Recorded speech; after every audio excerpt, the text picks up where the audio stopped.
सुप्रभात मित्रांनो. Camera connect झाला आहे आणि माझ्या पुढे तुम्ही बघू शकता. आज वाजलेत आता सकाळचे जाऊ दे, सकाळचे 4:30 वाजलेत आणि माझ्या पुढे लाईनअप तयार होते. आज आम्ही चाललो आहे परत एकदा राईडला. या वर्षीची आमची लॉंग राईड आहे ही.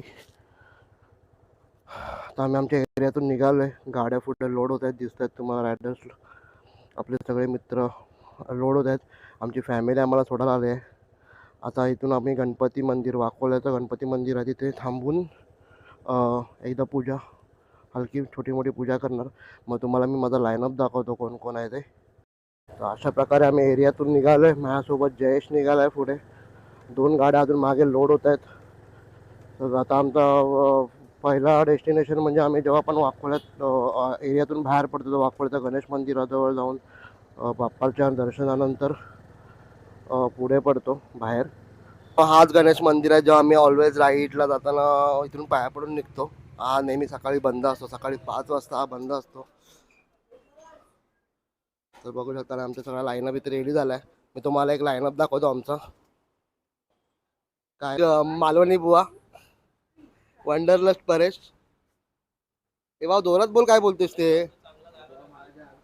हा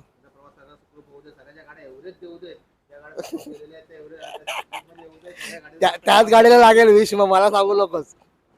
ज्याच्या गाडीवरती बोलतेस ना त्याच गाडीला विष लागेल, मग बोलू नकोस.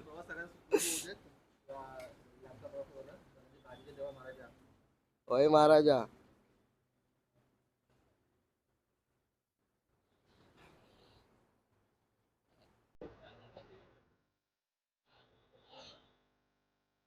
हर हर. A few moments later. आम्ही ठाण्याचा टोल क्रॉस केलाय. वर आम्ही नाशिक निघालोय. आमचे 4 लाईनअप रेडी आहेत, पुढे रनिंग मध्येच आहेत. 2 गाड्या मागे राहिलेल्या म्हणून आम्ही मागे थांबलो होतो. तर आता आलेत ते लोक सगळे. सो आम्ही एकत्र निघतो. आम्हाला एक गाडी नाशिकला भेटणार आहे. ठाण्याच्या पुढे निघालोय. ॲक्च्युली 4:30ला निघायचं होतं आणि त्याच टायमाला बरोबर निघालोय. आज आम्ही प्रॉपर आहे हा सगळं. ठाणे आता पहिल्यापेक्षा खूप चांगला आणि मस्त डेव्हलप झालाय. बाबा आलेले सोडायला आज, म्हणजे ऑलवेज असतात ते सोडायला. आणि मला ह्याच गोष्टींचा कंटाळवाना असतं. काय कंटेनर जे सकाळी 5ला निघतात ते 11 11:30 पर्यंत टायमिंग असतं. तर त्या हिशोबाने ते सकाळी लवकर निघतात. त्याच्या आम्हाला रनिंगमध्ये ते असं कुठून पण लेफ्ट नाही राईट मारताना गॅपमध्ये कुठे ना कुठे ते असतंच. तो त्यांचा एक कंटाळवाणा वाटतो कधी कधी, एवढे मोठे मोठे मोठे कंटेनर. पण काय करणार, त्यांचंही कामच आहे. सकाळ झाली आहे नॉर्मली, म्हणजे कसं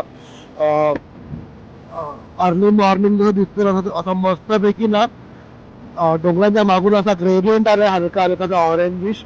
आणि आता आपण जस्ट कसारा घाट क्रॉस केलाय. ऑलमोस्ट कसारा घाटामध्ये आहोत. तर अवघ्या अडीच अडीच पावणे 3 तासामध्ये आम्ही कसारा घाटामध्ये टच केली गाडी. 5:30ला गाडीवरती बसलोय. 4:30ला गाडीवरती बसलोय. नॉनस्टॉप गाडीवरती जायचं. कसारा घाट क्रॉस करून आम्ही नाशिकमध्ये येतो. डायरेक्ट आमचं नॉनस्टॉप ठरला होतं नाशिकमध्ये एक रायडर आम्हाला भेटणार आहे. तर त्याचं ज्या लोकेशन आहे नाशिक, त्याने लोकेशन दिलं एका मित्राला. तर त्याच्या डायरेक्ट लोकेशनला मी जाऊन नॉनस्टॉप थांबणार आहे. तर कसारा घाटामध्ये फट्टे थंडी आहे आणि मी आता ग्लाउज वेअर नाही केलेत. क्लायमेट एन्जॉय करतोय. तर मित्रांनो, अशा प्रकारे आपली एक गाडी मागे राहिली होती. तर ते आलेत आणि आता दिवस उजाडला आहे. मात्र सनराईज झालं आहे व्यवस्थित. आणि आता कसारा घाट संपायला ऑलमोस्ट 5-10 किलोमीटर असेल. माहिती नाही किती किलोमीटर. आता मॅपने लावला, कारण रेग्युलर रस्ता झाला आमचा. इथून आता इंदोर आहेत 500 किलोमीटर. तर आपल्याला नाशिकमध्ये थांबल्यानंतर त्या हर्षला भेटल्यानंतर तिथून आपण काय थोडासा छोटा मोठा ब्रेकफास्ट करू आणि इथून मग पुढे निघू. आपल्याला इंदोर आणि इंदोरवरून मग मध्य प्रदेशमध्ये एंट्री करायची आहे. आजच आपल्याला आजच्या दिवसामध्ये पोचायचं आहे. एम पीमध्ये पोचायचं आहे आपल्याला आजच्या दिवसामध्ये.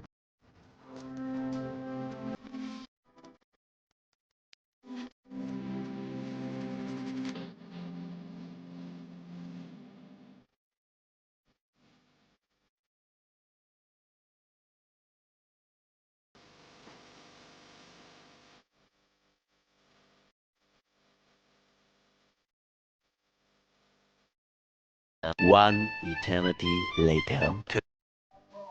आपण धुळ्याला पोहोचलोय. मध्ये थोडासा गाडीचा इश्यू झाला होता त्यामुळे खूप टाइम गेलं. तर ऑलमोस्ट आता 8 आहे. इकडून आम्ही जवळजवळ पकडा 300 किलोमीटर आपला इंदोर आहे. धुळेमध्ये आम्ही आता सध्या धुळे टच केला आणि आम्ही जेवायला थांबलो इकडे मागे. आम्हाला प्युअर व्हेज हॉटेल भेटत नव्हता, तर प्युअर व्हेज हॉटेल भेटलं आता आपल्याला इकडे. इथे थोडं जेऊया कारण ऑलरेडी गाडी चालवून चालवून ना रोड मोशन सिकनेस थोडा फील होतं, डोकं गरगरायला लागलाय. एवढ्या दिवसानंतर खूप टायमानंतर लॉंग राईड केली त्यामुळे डोकं गरगरायला लागलाय. तर ऑलमोस्ट धुळेला पोहोचता आम्ही जवळजवळ 320 किलोमीटर कंप्लीट झालंय. मोर दॅन 300 किलोमीटर बाकी आहे. तर इंदोर इथून अजून 300 किलोमीटर इंदोर आहे पुढे पुढे. त्यामध्ये मागे जो बघताय ना हा धुळे एक्सप्रेस आहे. तर आपला बहुतेक महाराष्ट्राची बॉर्डर लागेल आपल्याला पुढे. कळेल मला तुम्हाला. मी इथे जेवायला थांबल्यामुळे एक शॉर्ट रिकॅप देतोय. पुढे गेल्यानंतर आपल्याला कळेल की महाराष्ट्र मी दाखवायचा प्रयत्न करून तुम्हाला. जवळजवळ 8 ते 9 तास गाडी चालवून कसं वाटते हवा? फर्स्ट टाइम एवढी लांब आणि पिलियनची अवस्था बघा. ते तिकडे तो बघा तो तर भालूच बनलाय. काय बाबा कसं वाटतंय? लावलाय इतकं छान वाटतं गॉगल आता कार रिटर्न दाखवतो. डोळे बघा इतके डोळे झोमतात ना माझे. नॉनस्टॉप गाडी चालवली त्रास झालाय. गॉगल स्वतः ब्लॉग सुद्धा प्रतीक्षाने त्याने ड्रॉप आणलाय भावासाठी डोळ्यात टाकायला. आणि एक तिकडे वर्क फ्रॉम होम वाला आमचा रायडर. आणि दुसरा एक नाशिकवरून जॉईन झाला रायडर कुठे आपला. आणि या आपल्या गाड्या धुळेला टच केलंय का धुळेला पोहोचलोय. आणि आपला लाईनअप धुळे म्हणजे बोलतात ना बरोबर धूळ खाल्ली आहे. गाड्यांनी किती धूळ खाल्ली आहे हे बघा दाखवतो तुम्हाला गाड्या. दुनियाभरच्या धूळ खाणारे आम्ही लोक. बघिरा इकडे पण आहेत गाड्या तो बरेचशी रुद्रा. आणि हा आपला एक नवीन रायडर जॉईन झाला आपल्यासोबत. तो नाशिकवरून आपल्याला जॉईन झालाय. आणि इकडे आम्ही आता फ्रेश वॉश करूया आणि बघूया काय खायला. व्हेजच खायचं, हलका फुलकाच खायचं, जास्त हेवी नाही खायचं. तर जेवढं खायचं फटाफट खाऊया. आणि इथून पुढे आता 300 किलोमीटर आपण अजून जायचं आपल्याला इंदोरला. आणि तिथून मग पुढे उज्जैनला. ठीक आहे चला. तर मित्रांनो आता आपण हा धुळे एक्सप्रेसवे आहे. आणि धुळेमधून आता आपण बाहेर पडतोय. टुवर्ड इंदोर साईडला निघालोय. आणि 6:30 वाजलेत. आणि खूप गारठा आहे म्हणजे ना एक्सपेक्ट नव्हता केला एवढा गारठा आहे. ठीक आहे थोडंसं महाराष्ट्राच्या बाहेर पण आपल्याला तिकडलं वातावरण आपल्याला तिथे राहायचं 3-4 दिवस तर आपल्याला तिकडल्या वातावरणाची सवय झाली पाहिजे. थोडासा गारठा आहे ठीक आहे. माझ्या मागे लाईनअप आहे सगळे मला फॉलो करतात. मी लीड करतोय आजची राईड उज्जैनची राईड.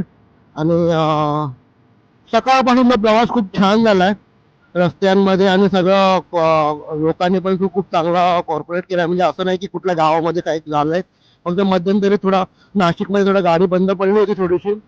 तर ती गॅरेज ओपन होईपर्यंत थोडा टाइमपास केला तिकडे. पण इट्स ओके अशा गोष्टी तर पाहिजेत ना. बाईक राईडमध्ये ह्या गोष्टी नसेल तर थ्रिल कसं होणार. कारण एकदम इगो वरती असं इगो हट म्हणजे बाकीचे लोक जातात आणि आम्ही जात नाही. आम्ही का नाही जात आहे, आम्हाला का पोचता येत नाही. बाकीचे लोक युट्यूब वरती दाखवतात आम्ही 10 तासात कम्प्लीट केला, 12 तासात कम्प्लीट केला. तर थोडासा इगो इश्यू होतो तिथे. तर असं इगो इश्यू बाहेर ठेवा, लांब ठेवूया. आणि ज्याच्या प्रत्येकाने आपापल्या कॅपॅसिटीनुसार गाडी चालवा. कोणाला दाखवायचा, कोणाला प्रूफ नाही करायचं. उद्या तुम्हाला काय झालं किंवा तुमच्या गाडीला काय झालं तर तुम्हाला कोण भरून देणार नाही किंवा तुम्हाला असा वेगळा कोण दुसरी गाडी गिफ्ट नाही करणार. तर त्यामुळे तुमच्या कॅपॅसिटीनुसार चालवता तुम्ही. माझ्या पूर्ण लाईनअपमध्ये आम्ही सगळ्यांना विचारत चाललोय.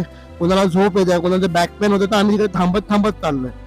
त्यामुळे जाऊ द्या तिथे 9 वाजता पुढे रात्री 11 वाजता पोहोचलो आम्ही. हॉटेल आमचं ऑलरेडी बुक आहे उज्जैनमध्ये.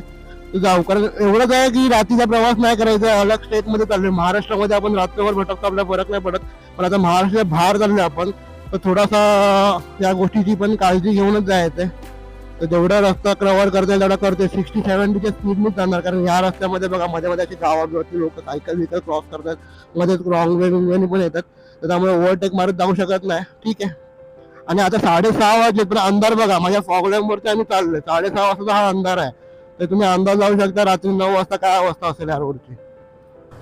बॉर्डर आहे ही महाराष्ट्राची. इथून महाराष्ट्राचा एंड होतो आणि इथून पुढे MP ची बॉर्डर सुरू होते. हा महाराष्ट्राचा एंड पॉइंट आहे. इथून महाराष्ट्राची बॉर्डर संपते. आता आपण MP मध्ये हे झालोय, एमपीच्या बॉर्डरमध्ये आपण एंटर केलंय आणि ही क्रॉस करून आता आपण MP मध्ये प्रवास केलाय. आता हा MP सुरू झाला. इथून पुढे MP चा प्रवास सुरू झाला.